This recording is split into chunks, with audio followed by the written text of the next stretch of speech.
Trainer Joe, you're giving us 5 beliefs that are sabotaging our weight loss, that are stalling them to a standstill. Let's get us back on the right track. Sometimes we just aren't even aware.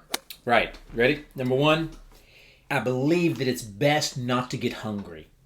The belief that it's best if I don't get hungry. And that's promoted. It's talked about. A lot of plans that you don't need to be hungry. I mean, which ones of them aren't promoting? My plan, you don't have to starve yourself. You don't even get hungry. I mean, that's the big thing, and that's hurting a lot of people because they believe that when in fact... That's kind of the secret sauce. It's kind of the secret sauce, Hunger. and we say that, embracing the hunger. We might want to talk a little bit about what that looks like, what that means, because in reality, life is more fun that way, I think. Don't you like eating a meal when you're hungry? Mm-hmm. Oh, yeah. And a lot of people don't want to get hungry like that. They want to snack so that they're not even hungry when it's time to eat. And you're almost suggesting that that's a intentional, like, I shouldn't be getting hungry. It makes them like something's wrong. Yeah. Rather than... Turn that into, I want to get hungry. Oh. You should be. And that's why we say embrace it. Because when you do that, your food tastes better. Hunger is the best sauce. And even when what about people that say, I like intermittent fasting? What are they doing? Are they not embracing hunger for this many hours? And for some reason, that's not criticized as much as when we say embrace the hunger. Embrace the hunger or you're going to miss your blessing. And part of what we're saying is there's something for you here that food is not going to solve. Embrace that. And who are we talking to? Big overweight people. Sure. We're not saying embrace the hunger, little kids, they're out running around and they're light and not heavy. We're talking to people that are wanting to lose weight.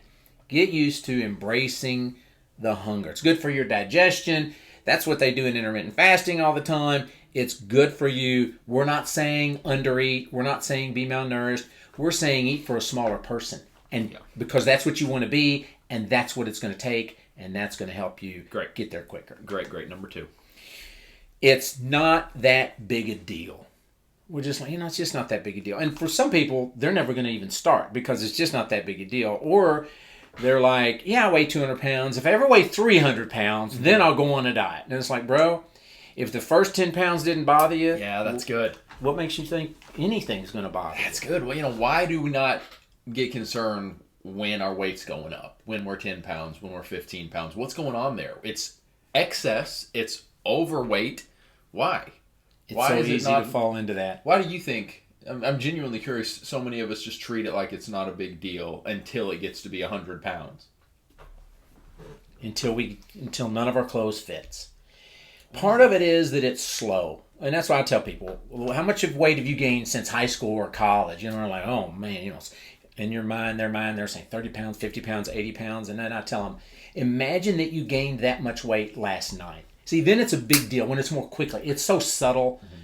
I remember a girl, when I was in the insurance business, I would see her every year because I would go to the same places and meet with people every year. And she was 10 pounds heavier every year. First year I met her, she was right out of college, a cheerleader and all this. And then I watched her gain 100 pounds over 10 years. And it was like, when should that have become an issue for you? Big deal. Until your current condition strikes you as severe, the solution will seem extreme. And that's the thing. It's not severe. It's not a big deal. So people tolerate it. And a large part is just we see it all around us. Like it's more normal to be 50 pounds overweight than it is to be the right weight. It is more normal. It's more normal. I went to the doctor a couple of years now. He said, you're the first person in here today. And he'd seen a lot of people that was in a normal BMI range. Well, guys, let's be okay to go against the grain and make normal what should be normal, which is being the right weight, not being 10, 20, 50, 100 pounds overweight. Kind of like last week, we talked about in Japan what they're doing. Sure, that's normal. And they're like, hey, we're not tolerating 38-inch waists. It's punish you. It is not punish you. It's not. So it is seen as unusual there. Yeah. They look at obesity as like, what's going on there? Well, that poor person. Yeah. Here, it's like, well, don't deprive yourself. And we don't even need to get into the devious nature of the large food industry and what they're trying to normalize. But we got to go against the grain. Ready for number 3? Yeah. Number 3 of things, these main 5 things sabotaging your weight loss. Food's going to make me happy. food is going to fix it.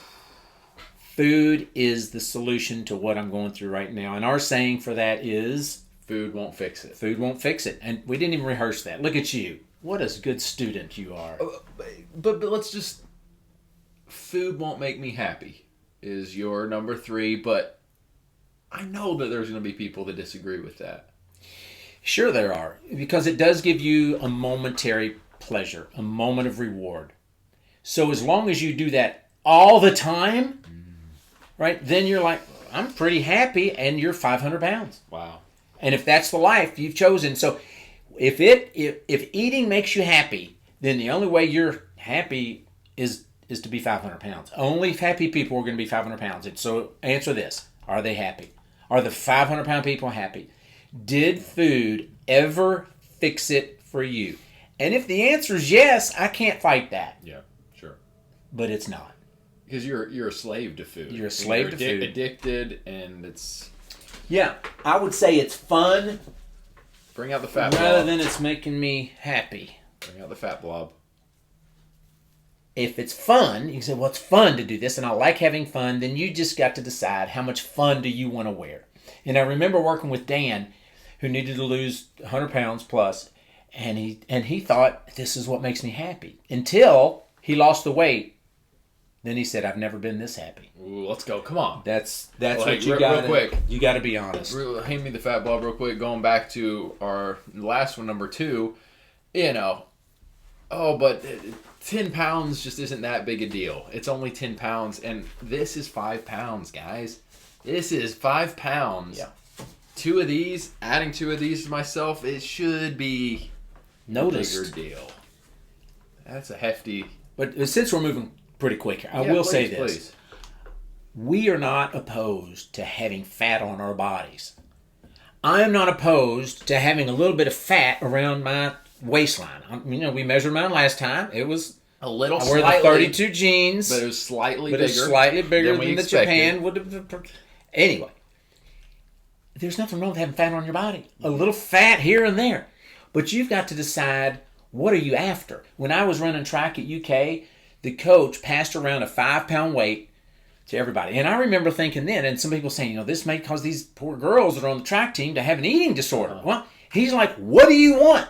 Do you want to carry this that was a 5-pound weight? Do you want to carry this with you when you're trying to win a mile run? Yeah.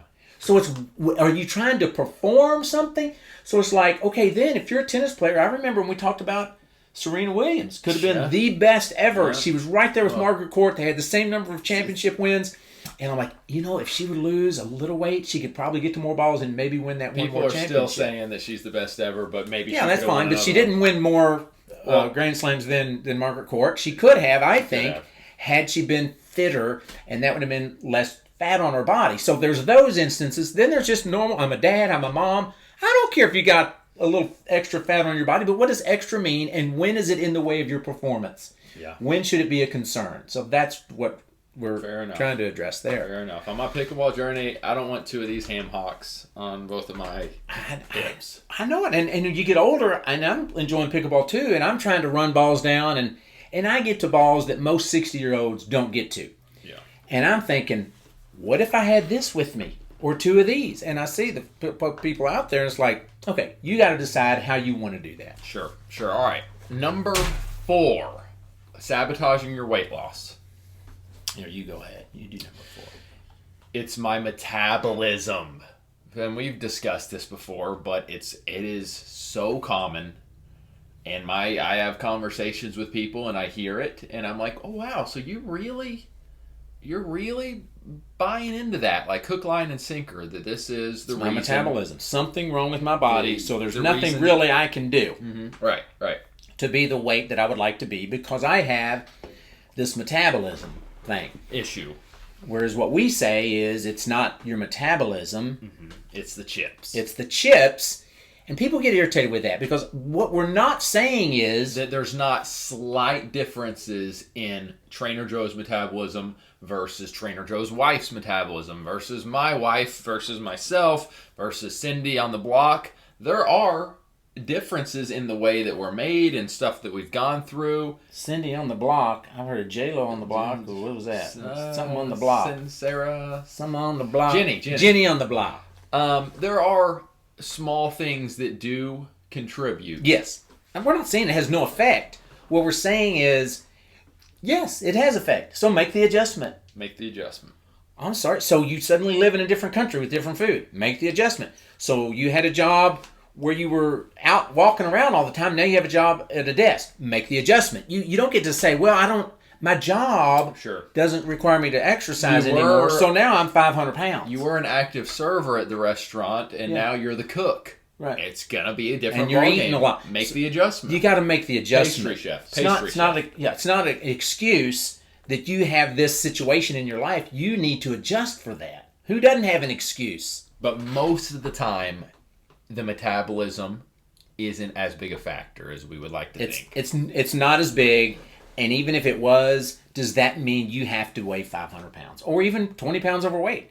You get to choose it.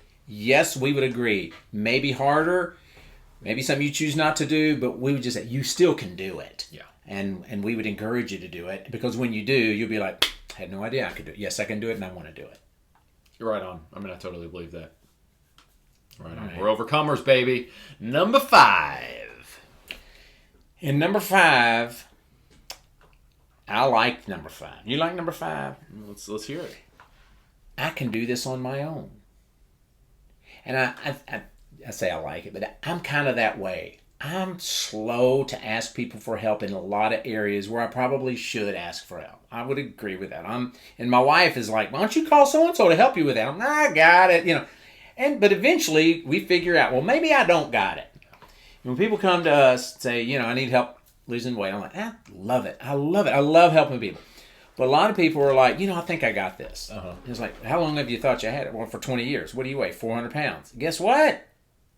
You don't got it. You need some additional help. At some point, when do you say, I'm probably not going to figure this out on my own? Who doesn't need help with things? I get help. I was wanting to do my book on audio. Guess when that was going to probably happen? Never. 20 years from now. Until some guys that work with me now said, hey, we can do that. I'm like, we can? And it took them helping me to do it, to make it happen. You helped me do this. Sure. I probably wouldn't be here every week doing this if you weren't helping me do this. We need help. And for some people, the best thing they can do is say, you know what? I've got a lot of talents. I can do a lot of things on my own, and that's true. But if you haven't done this yet, and it's been 77,000 years, 5 years, 10 years, and you haven't done it, ask for help, which is what we do. That would lead us into a shameless plug for our groups. We help you. We love to help you. Why do this on your own when I'll walk it with you day by day by day? So sign up for our next 21-day transformation. There's a link in the description below. Let's do it together. I highly recommend it. I mean, we're here helping with these weekly videos. It's another level to actually put yourself in the accountability of a 21-day transformation. And the results are very, very good for people who do it. It's amazing. And it's fun now because we have people from all over the world in the programs. We usually have a couple of hundred people in there doing this. You get to talk to them. They encourage you. You encourage them. You can participate on a high level, on a low level, but it's there for you. And you need something to help you over the hump. We would love to be that for you. Good. All right. There was our 5. What stood out to you? Which one do you feel like is like, oof, that's the one. I'm going to change my mindset. Stop believing that lie. Well, I'm curious to see which one, if there's like a kind of a common denominator in the comment section. Your biggest hang-up. What's been your biggest hang-up? Biggest hang-up, sabotaging your weight loss. Let's keep it real. All right, guys, until the next video, train a Joe, train your brain. And transform your body.